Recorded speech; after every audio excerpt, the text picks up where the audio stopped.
ខ្ញុំគិតថាបើសិនជាមនុស្សម្នាក់មានជំនាញមួយនៅក្នុងខ្លួនណាមិនថាគាត់ធ្វើការឬគាត់រកស៊ីទេគឺគាត់អាចរ៉ាន់ខ្លួនឯងបានអត់ដាច់ចាំបាច់ពឹងពាក់ទៅលើអ្នកដទៃឬក៏គ្រួសារគាត់អាចរកស៊ីឬក៏ធ្វើការសម្រាប់ខ្លួនឯងបាន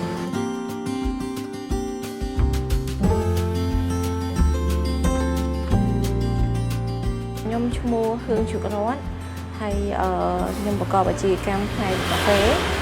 ហើយសម្រាប់ការសិក្សាគឺខ្ញុំសិក្សានៅសាលា NIEI ការខ្ញុំចូលរៀនខ្ញុំធ្វើការនៅក្រុមហ៊ុនអាចនិយាយបានថាទីមួយយើងរៀងហត់នឹងការងារហើយណាមួយយើងចង់មានមុខរបរសម្រាប់ខ្លួនឯងមួយដែរ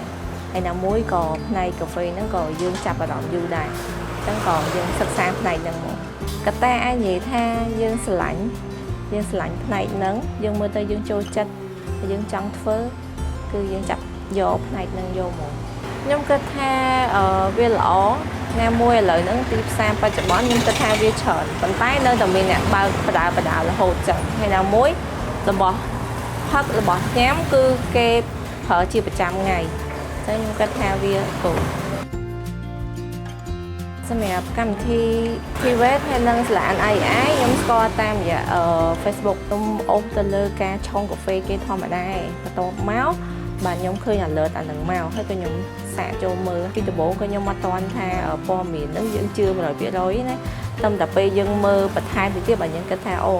គឺជាការសិក្សា free សារតែខ្ញុំធ្លាប់រៀនសតខុសជាមួយនឹងខាងគេភាសាហើយគឺខ្ញុំចំណាយទៅលើសតខុសហ្នឹងរយៈពេលមួយអាទិត្យហើយតែខ្ញុំគិតថាការរៀនឆុងកាហ្វេវាអាចមាន free ទេតែសម្រាប់សាលាគឺគាត់បានផ្ដល់ការសិក្សាឲ្យ free តែម្ដងអារម្មណ៍របស់ខ្ញុំពេលហ្នឹងមានអារម្មណ៍ថាយើងសប្បាយចិត្តដោយសារអីយើងកំពុងតែស្វែងរកទីតាំងមួយដែលយើងចង់រៀនកន្លែងមួយដែលយើងចង់រៀនសិក្សាបានហើយជំនាញច្បាស់លាស់ហ្មងសម្រាប់ការរកស៊ីខ្លួនឯងហើយនឹងការធ្វើការគេវាខុសត្រង់ថាទី1បើនិយាយពីផលវិបាកនិងគុណសម្បត្តិវាផ្សេងគ្នាឧទាហរណ៍យើងធ្វើការគេយើងអត់បារម្ភនឹងការខាតបង់ឬក៏អីយើងដឹងតែធ្វើការដល់ខែគឺយើងមានប្រាក់ខែប៉ុន្តែការរកស៊ីគឺម្ចាស់ទឹកម្ចាស់គោកអាចនិយាយថាបើយើងរកបានច្រើនគួរសមយើងអាចចំណេញឬក៏រួចខ្លួនកត្តាដែលយើងគិតថាវាគួរសម្រាប់សុខភាពផ្លូវចិត្តយើងទី1បើយើងធ្វើការវារៀងសម្ពាធដោយសារតែយើងទទួលបានពីការគ្រប់គ្រងពីគេផ្សេងជាច្រើនតែបើសម្រាប់ business ខ្លួនឯងគឺយើងធ្វើខ្លួនឯងរាំងខ្លួនឯងហើយយើងគិតថាយើងអត់មានអាគេដាក់កំហិតលើយើងគឺយើងអាចធ្វើខ្លួនឯងបានដោយសប្បាយចិត្តសម្រាប់ខ្ញុំបើសិនជាអត់មានការសិក្សាពី NIEI ទេអត់មានជំនាញពីខាងគាត់ទេខ្ញុំគិតថា business ខាងឆុងកាហ្វេនេះគឺខ្ញុំអាចរ៉ានបានទេដោយសារតែកាហ្វេយើងអាចរៀនរយៈពេល2ថ្ងៃឬមួយអាទិត្យហ្នឹងចេះបានទេគឺយើងត្រូវការចំណាយពេលដោយការយើងសិក្សាទៅលើសាកលវិទ្យាល័យចឹងគាត់ថាមានការចំណាយតិចនិងចំណាយច្រើនទៅលើពេលវេលាពេលខ្ញុំបញ្ចប់ការសិក្សាពីខាងសាលា NIEI ខ្ញុំទទួលបានចំណេះ